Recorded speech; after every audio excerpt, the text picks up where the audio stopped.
everyone, kembali lagi bersama saya Afifa Aryani, mahasiswa Tadris Biologi IAIN Metro semester 6. Nah, pada video kali ini akan berbeda dari video-video saya sebelumnya karena kita akan membahas hal yang ada pada diri kita. Nah, kalian pernah nggak sih berpikir, kok beda ya antara saya dengan teman saya? Kok teman saya tinggi, kok saya pendek, kok teman saya hidungnya mancung, kok saya hidungnya pesek? Pernah nggak berpikir seperti itu? Nah, kalau misalkan pernah, di sini akan kita bahas jawabannya kenapa ada perbedaan antara satu manusia dengan manusia yang lain.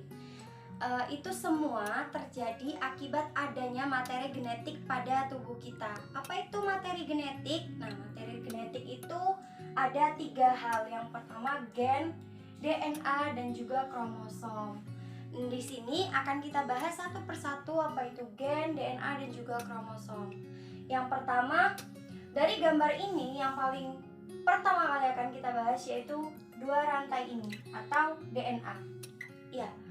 DNA kita sama-sama udah tahu, udah kenal bahwasannya DNA adalah 2 rantai atau biasa kita sebut dengan double helix.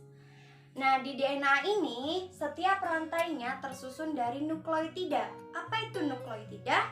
Nukleotida adalah bahan yang terdiri atas fosfat, gula pentosa, dan juga basa nitrogen. Nah, di dalam DNA ini ada banyak nukleotida, dan juga karena di DNA ini ada 2 rantai, maka kita sebut dengan 2 buah rantai polinukleotida yang saling berikatan. Kenapa polinukleotida? Karena kan tadi satu rantainya itu terdiri dari nukleotida.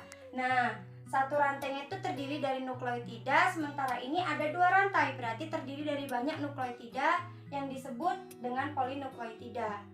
Nah, setelah ke DNA, kita ke gen. Apa itu gen? Gen adalah kode genetik. Kode genetik apa? Kode genetik yang mewariskan sifat pada individu.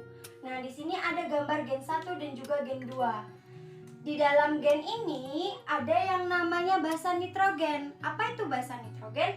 Nah, basa nitrogen itu bagian dari nukleotida itu tadi. Yang biasanya basa nitrogen itu dilambangkan dengan kode seperti A untuk adenin, G untuk guanin, T untuk timin, dan juga C untuk sitosin. Nah, biasanya mereka akan saling berpasangan. Kalau adenin itu biasanya akan berpasangan dengan timin. Kalau guanin, dia akan berpasangan dengan sitosin. Setelah itu, ternyata DNA itu panjang banget. Nah, gimana caranya biar DNA muat dalam tubuh kita yang kecil? Maka dia akan membentuk bundaran atau gumpalan yang dibantu oleh protein histon. Apa itu protein histon?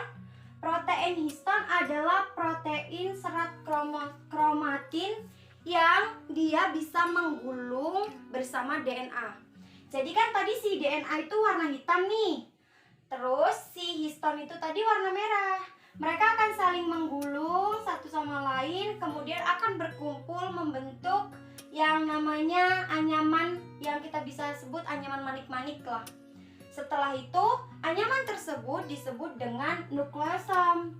Nah, terus kemana si nukleosom ini tadi? Nukleosom itu tadi akan memutar, membentuk turbulensi yang akan terus berputar sampai membentuk struktur seperti ini.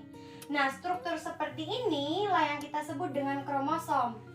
Di dalam kromosom itu ada 2 cabang yang terdiri dari 2 kromatid, sebelah kanan dan sebelah kiri. Kemudian pada bagian tengahnya itu disebut dengan sentromer. Nah, itu tadi hubungan antara dari ketiganya dari gen, DNA, dan kromosom. Terus kok bisa berbeda antara orang satu dengan orang lainnya? Kok bisa kulitnya putih? Kok bisa kulitnya hitam? Seperti itu. Nah, itu adalah peran dari si kode genetik atau gen ini tadi, yang dimana pada satu gen atau satu kode itu akan mewariskan satu sifat kepada individu. Semisal satu kode untuk hidung mancung, satu kode untuk kulit putih, satu kode untuk badan tinggi, itu masing-masing sudah diatur atau sudah ada di gen tadi. Kemudian dari ketiga hubungan ini tadi saya punya simpelnya biar teman-teman bisa paham. Jadi ini saya punya buku. Buku ini kita ibaratkan saja sebagai kromosom. Nah, di dalam buku ini terdapatlah si DNA itu tadi. Nah, kenapa kok di dalam buku ini ada kertas yang lembar-lembar? Kan tadi DNA itu panjang. Nah, kertas ini pun juga dia panjang. Tapi karena ada si histon, dia dimampatkan menjadi manik-manik menjadi nukleosom. Begitu juga dengan kertas ini. Kalau misalkan dia tidak ditumpuk seperti ini, akan bisa panjang banget dan gak muat dalam satu buku ini, dalam satu cover buku ini. Nah, kemudian di dalam buku ini ada yang namanya angka-angka atau huruf-huruf yang kita tulis. Nah, itu dapat kita ilustrasikan sebagai gen. Nah, jadi si sampul buku itu kromosom, si lembar-lembar buku itu DNA, kemudian huruf-huruf di dalamnya yang kita tulis itu ilustrasi dari si gen.